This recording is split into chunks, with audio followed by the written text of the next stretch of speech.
한국에서 뭘 배울 수 있죠? 효율성은 독일이 세계 최고 아닌가요? 베를린의 한 교실에서 울려 퍼진 18세 소녀의 당당한 목소리. 독일 최고의 엘리트 학생이 한국에서 만난 진짜 효율과 배려의 이야기. 오만했던 소녀가 가장 겸손한 실천가로 변하는 일주일간의 기록을 지금 시작합니다. 그 전에 잠깐 1초 만에 누를 수 있는 좋아요 버튼을 꼭 눌러주시면 영상 제작에 아주 큰 힘이 됩니다. 그럼 바로 사연 시작하겠습니다. 베를린의 프리드리히 김나지움 3학년 교실에 아침 햇살이 스며들던 그날, 담임 선생님이 교단에 서서 중요한 발표를 했습니다. 여러분, 이번 수학여행 목적지가 결정됐어요. 한국으로 갑니다. 교실 안이 순식간에 술렁였죠. 학생들의 얼굴에는 실망과 의아함이 번갈아 스쳤습니다. 누군가는 파리나 런던이 아니라고 하며 고개를 저었고, 다른 학생은 한국이면 아시아 어딘가 아닌가 하며 친구와 속삭였습니다.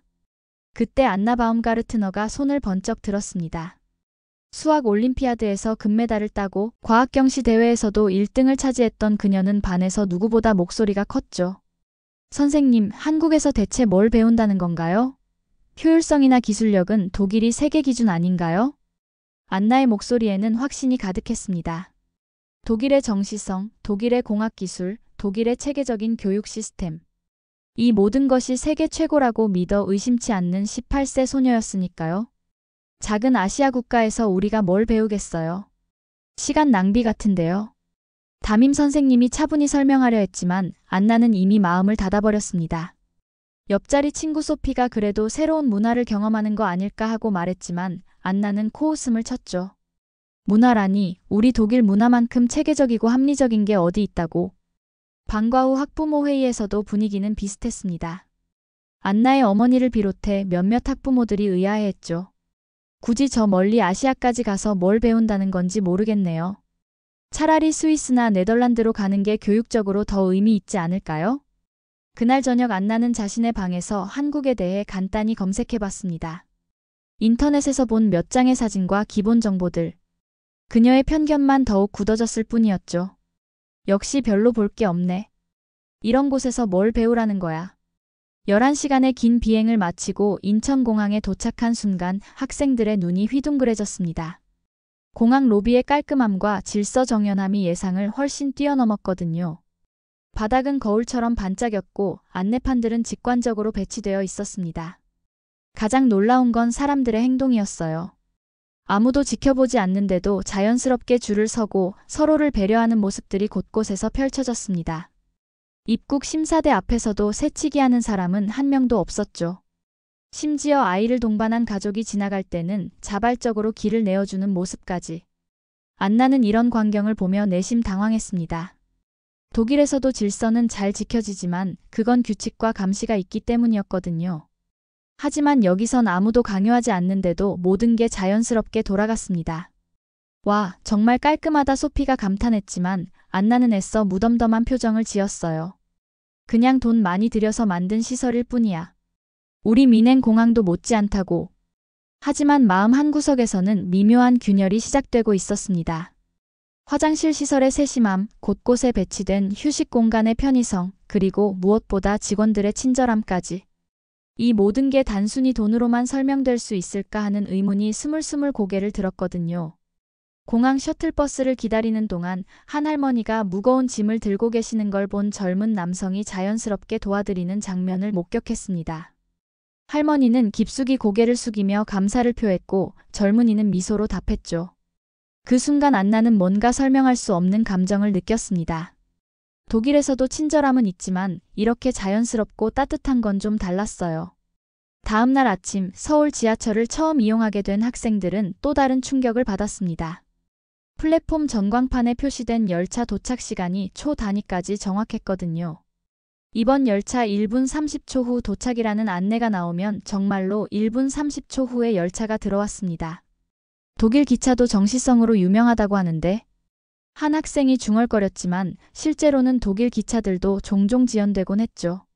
하지만 여기 지하철은 달랐습니다. 시계처럼 정확했어요. 더 놀라운 건 러시아어 시간대였는데도 임산부 전용석과 노약자석이 비어 있다는 사실이었습니다. 젊은 사람들이 서 있으면서도 그 자리만큼은 지켜두고 있었죠. 안나는 이 장면을 보며 고개를 갸우뚱했습니다. 독일에서도 물론 배려 문화는 있지만 이렇게 철저하지는 않았거든요. 지하철 안에서 사람들은 조용히 자신의 일에 집중했습니다. 전화 통화하는 사람도 거의 없었고 음악을 크게 듣는 사람도 없었어요. 모두가 서로를 배려하며 작은 소음도 자제하고 있었습니다. 소피가 안나에게 속삭였어요. 정말 신기하다. 아무도 강요하지 않는데 모두가 배려하고 있어. 안나는 여전히 강한 말투로 답했습니다. 독일도 이 정도는 못하지 않아. 그냥 우리와 방식이 다를 뿐이지. 하지만 속으로는 점점 혼란스러워지고 있었어요. 지하철역 곳곳에 설치된 편의시설들, 시각장애인을 위한 점자 블록과 음성 안내, 휠체어 리프트. 이 모든 것들이 단순히 법적 의무가 아니라 진정한 배려에서 나온 것 같았거든요. 그리고 무엇보다 사람들이 이런 배려를 당연하게 여기며 자발적으로 참여하고 있다는 점이 안나의 마음을 흔들기 시작했습니다. 서울 시내 곳곳을 둘러보던 중 학생들이 가장 놀란 건 버스 정류장이었습니다. 단순히 버스를 기다리는 공간이 아니라 마치 작은 쉼터 같았거든요. 냉난방이 되는 대기실, 계절에 맞춰 조절되는 의자 온도, USB 충전 포트, 와이파이까지. 시민들의 편의를 위한 세심한 배려가 구석구석 스며 있었습니다. 특히 장애인을 위한 시설들이 인상적이었어요.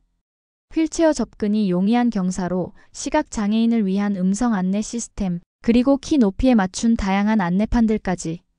이런 건 독일에서도 흔히 볼 수 있는 것들이었지만 여기서는 그 완성도와 세심함이 달랐습니다. 버스 정류장 한쪽에는 작은 공기 정화 시설까지 설치되어 있었어요. 미세먼지가 심한 날에는 정류장 안 공기가 바깥보다 깨끗하다는 안내문도 붙어 있었죠. 소피가 탄성을 질렀습니다. 이건 정말 디자인의 끝은 친절이라는 말이 맞는 것 같아. 안나는 점점 말이 줄어들고 있었습니다. 처음에는 돈 많이 들인 것 같긴 하네 정도로 대수롭지 않게 넘기려 했지만 이런 시설들을 하나하나 보다 보니 단순히 예산의 문제가 아니라는 걸 깨닫게 됐거든요. 가이드가 설명했습니다. 이런 시설들은 시민들의 작은 불편함까지 해결하려는 노력의 결과입니다. 비가 올 때는 우산 거치대가 나타나고 더울 때는 부채 서비스도 있어요. 모든 시민이 편안하게 대중교통을 이용할 수 있도록 하는 게 목표거든요. 안나는 가슴이 먹먹해졌습니다. 이런 세심한 배려들이 당연한 일상이 되어 있다는 게. 독일도 선진국이고 시민을 위한 시설들이 잘 되어 있다고 자부했는데 여기서 보는 건 차원이 달랐어요. 단순히 기능적인 편의성을 넘어서 사람을 향한 따뜻한 마음까지 느껴졌거든요. 며칠 후 학생들이 가장 충격받은 건 이 도시가 실내로 작동된다는 사실이었습니다. 편의점의 무인 계산대에서 사람들이 정직하게 계산하고 카페에서는 자리를 맡아둔다며 노트북을 그냥 두고 가는 모습들을 목격했거든요. 특히 인상 깊었던 건 한 시민의 행동이었어요. 편의점에서 계산을 마치고 나갔다가 다시 돌아와서 점원에게 말하는 거였습니다. 죄송한데 아까 계산할 때 500원 덜 받으셨어요. 점원이 괜찮다고 하자 그 시민은 아니에요. 정확히 계산해야죠 라며 돈을 건네더군요. 안나는 그 장면을 보며 말 그대로 멍해졌습니다.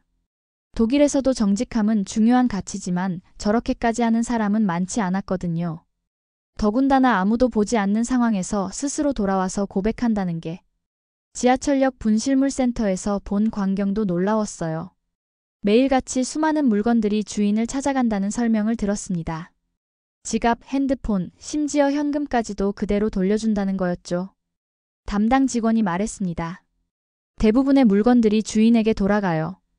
가끔 외국인 관광객들이 가장 놀라워하시는 부분이기도 하고요. 소피가 안나를 보며 말했어요. 이런 게 바로 사회적 신뢰 아닐까? 법으로 강제하지 않아도 사람들이 스스로 양심을 지키는 거 말야. 안나는 대답할 말이 없었습니다. 마음 깊숙한 곳에서 뭔가가 크게 흔들리고 있었거든요. 독일도 법치주의가 잘 정착된 나라고 시민의식이 높다고 자부했는데 여기서 보는 건 단순히 법을 지키는 차원을 넘어선 거였어요. 서로에 대한 기본적인 신뢰와 배려가 일상에 자연스럽게 스며들어 있었습니다. 안나의 자존심이 조금씩 하지만 확실하게 균열을 보이기 시작했습니다. 일주일째 되던 날 학생들은 한국의 한 고등학교를 방문하게 됐습니다. 안나는 속으로 생각했어요. 이제야 내가 잘 아는 영역이네. 교육만큼은 독일이 세계 최고지. 하지만 그 고등학교에서 본 것들은 또다시 안나의 예상을 뒤엎었습니다. 청소 시간이 되자 학생들이 자발적으로 청소 도구를 들고 교실 구석구석을 깨끗하게 만들어 갔어요. 독일에서는 청소부가 하는 일이었는데 여기서는 학생들이 직접 자신들의 공간을 가꾸고 있었습니다. 수업 방식도 달랐어요. 수학 시간에 한 문제를 여러 가지 방법으로 푸는 학생들을 선생님이 모두 격려했습니다. 정답은 하나지만 과정은 여러 개가 될 수 있어요. 여러분 각자의 사고방식을 존중합니다. 독일에서는 효율적인 한 가지 방법을 익히는 게 중요했는데 여기서는 다양성을 인정하고 있었어요. 토론 수업에서는 더욱 놀라웠습니다. 학생들이 자유롭게 의견을 나누면서도 서로를 존중하는 분위기가 만들어져 있었거든요. 반대 의견을 내더라도 내 생각도 좋은데 내가 보기엔 하는 식으로 상대방을 먼저 인정하고 자신의 의견을 말했습니다. 점심시간에 만난 한국 학생회장이 안나에게 말했어요. 우리 학교 규칙들 중 대부분은 학생회에서 제안한 거예요. 선생님들이 일방적으로 정한 게 아니라 학생들이 스스로 필요하다고 생각해서 만든 규칙들이죠. 그 말을 듣는 순간 안나는 충격을 받았습니다. 자율이 곧 규율이라는 게 이런 의미였구나 싶었거든요. 독일에서는 정해진 규칙을 따르는 게 중요했는데 여기서는 학생들이 스스로 규칙을 만들고 지켜나가고 있었어요. 교육이 단순히 지식을 전달하는 게 아니라 사람을 키우는 과정이라는 걸 이제서야 깨닫게 됐습니다. 마지막 일정으로 송도 국제도시를 방문한 날 안나는 완전히 다른 세계를 경험했습니다. 이곳의 기술들은 화려하게 과시하기 위한 게 아니라 시민의 편의를 위해 조용히 작동하고 있었거든요. 신호등은 보행자의 속도를 감지해서 건널목 시간을 조절했고 벤치에는 태양광 패널이 설치되어 있어서 핸드폰을 충전할 수 있었습니다. 곳곳에 설치된 전광판은 실시간으로 공기질을 알려줬고 미세먼지가 심한 날에는 자동으로 정화시설이 작동됐어요. 가장 인상 깊었던 건 시각장애인을 위한 안내 시스템이었습니다. 스마트폰 앱과 연동되어 어디든 안전하게 길을 안내해주는 시스템이었죠. 한 시각장애인이 실제로 그 시스템을 사용하며 자연스럽게 길을 찾아가는 모습을 봤을 때 안나는 가슴이 뭉클했습니다. 가이드가 설명했어요. 송도의 모든 기술은 사람을 위한 기술이라는 철학으로 만들어졌습니다. 기술 자체가 목적이 아니라 사람들이 더 편안하고 안전하게 살 수 있게 하는 게 목표거든요. 안나는 그 순간 깨달았습니다. 효율이란 단순히 속도나 생산성이 아니라 모든 사람을 배려하는 마음의 총합이라는 걸. 독일의 기술도 뛰어나지만 여기서 본 기술들은 차원이 달랐어요. 기술 뒤에 사람을 생각하는 철학이 있었거든요. 공원에서 휠체어를 탄 할아버지가 손자와 함께 놀이터를 이용하는 모습을 봤습니다. 놀이터 시설들이 모두 휠체어 접근이 가능하게 설계되어 있었거든요. 할아버지가 손자와 함께 그네를 타며 웃는 모습. 안나는 그 장면에서 진정한 포용이 뭔지를 느꼈습니다. 그날 밤 호텔에서 안나는 혼자만의 시간을 가졌어요. 지금까지의 여행을 되돌아보며 자신이 얼마나 오만했는지를 인정할 수밖에 없었습니다. 독일식 효율에 대한 자부심이 완전히 무너진 순간이었죠. 독일로 돌아온 지 일주일이 지났을 때 프리드리히 김나지움 3학년 교실에는 놀라운 변화가 일어났습니다. 아침 첫 시간이 시작되기 전 안나가 청소 도구를 들고 나타난 거였어요. 안나, 뭐 하는 거야? 친구들이 놀라서 물었지만 안나는 조용히 칠판을 닦기 시작했습니다. 우리 교실이니까 우리가 깨끗하게 해야지. 처음에는 어색해하던 친구들도 하나둘씩 동참하기 시작했어요. 점심시간에는 더 큰 일이 벌어졌습니다. 안나가 학생회에서 제안을 하기 시작한 거였어요. 토론식 수업을 더 늘리면 어떨까? 그리고 자율 청소 시간도 만들어보자. 우리 스스로가 규칙을 만들어가는 거야. 학생회 친구들이 의아해했습니다. 안나, 너 한국 다녀와서 완전 달라졌네? 안나는 미소 지으며 답했어요. 응, 많은 걸 배웠거든. 진짜 배움이 뭔지. 그날 저녁 집에서 어머니와 대화를 나누게 됐습니다. 어머니가 물었어요. 한국은 어땠니? 별로 배울 게 없었다며? 안나는 잠시 침묵하다가 천천히 입을 열었습니다. 엄마, 내가 정말 잘못 생각했어.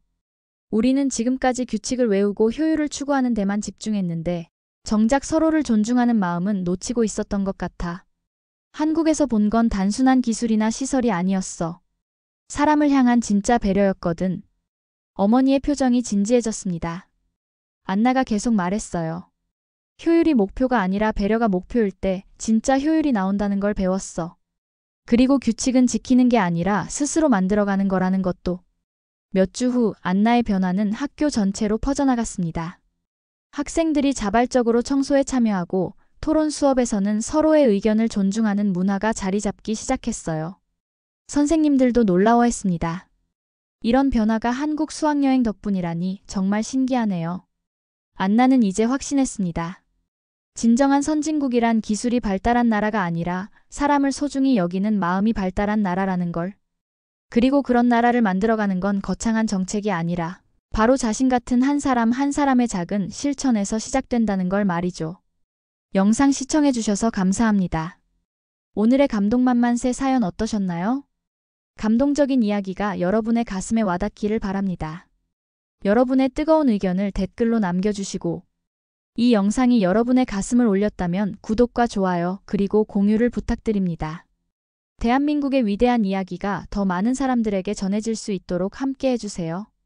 저는 다음에 더 좋은 사연으로 돌아오겠습니다. 감사합니다.